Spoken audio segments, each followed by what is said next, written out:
ಗೌರವಾನ್ವಿತ ನಮ್ಮ ಈ ರಾಜ್ಯದ ಉಪಮುಖ್ಯಮಂತ್ರಿಗಳಿಗೆ ಸನ್ಮಾನ್ಯ ಕುಮಾರಣ್ಣವ್ರ ಬಗ್ಗೆ ಮಾತಾಡಿದ್ರೆ ಒಳ್ಳೆ ಪ್ರಚಾರ ಸಿಗುತ್ತೆ ಮಾಧ್ಯಮದಲ್ಲಿ. ಮತ್ತು ಕುಮಾರಣ್ಣ ಬಂದು ಅದಕ್ಕೆ ಪ್ರತಿಕ್ರಿಯೆ ಕೊಡೋವರೆಗೂ ಜೀವಂತವಾಗಿರುತ್ತೆ ಟಾಪಿಕ್ ಅನ್ನೋದಕ್ಕೆ ಪಾಪ ಅವ್ರು ಮಾತಾಡಿದ್ದಾರೆ.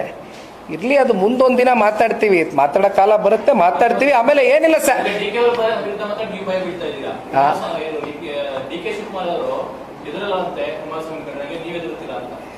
ಯಾರಿಗೆ ಹೆದರ್ಬೇಕು ಸರ್? ಯಾಕೆ ಹೆದರ್ಬೇಕು?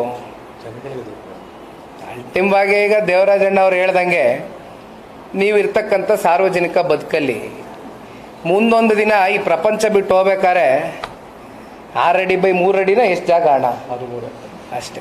ಅವತ್ತು ನೀವು ಆ ಡೆತ್ ಬೆಡ್ ಮೇಲೆ ಕೂತಿರ್ತೀರಲ್ಲ, ಅವತ್ತು ನಿಮ್ಮ ಆತ್ಮಸಾಕ್ಷಿಗೆ ನೀವು ಪ್ರಶ್ನೆ ಮಾಡ್ಕೊಂಡು ನಿಮ್ಗೆ ಉತ್ತರ ಕೊಟ್ಕೊಂಡ್ರೆ ಸಾಕಾಗಿ.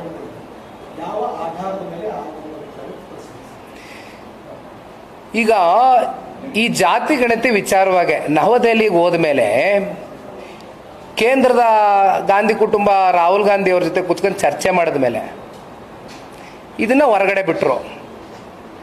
ಈಗ ಯಾವ ಆಧಾರದ ಮೇಲೆ ನಾನು ಕಾಂಗ್ರೆಸ್ನ ಡಮ್ಮಿ ಅಂತ ಹೇಳ್ತೀನಿ, ಡಮ್ಮಿ ಹೈಕಮಾಂಡ್ ಅಂತ ಹೇಳ್ತೀನಿ ಅಂದರೆ,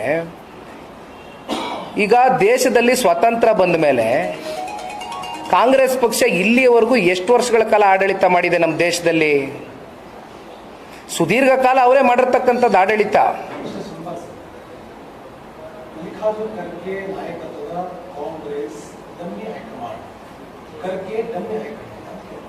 ಜನ ತೀರ್ಮಾನ ಮಾಡಿದಾರೆ ಅದು ಡಮ್ಮಿ ಅಂತ. ಡಮ್ಮಿ ಆಗಿರೋದಕ್ಕೇನೆ ಈಗ 3 ರಾಜ್ಯಗಳಲ್ಲಿ ಉಳ್ಕೊಂಡಿರೋದು ಕಾಂಗ್ರೆಸ್ ಅಧಿಕಾರದಲ್ಲಿ.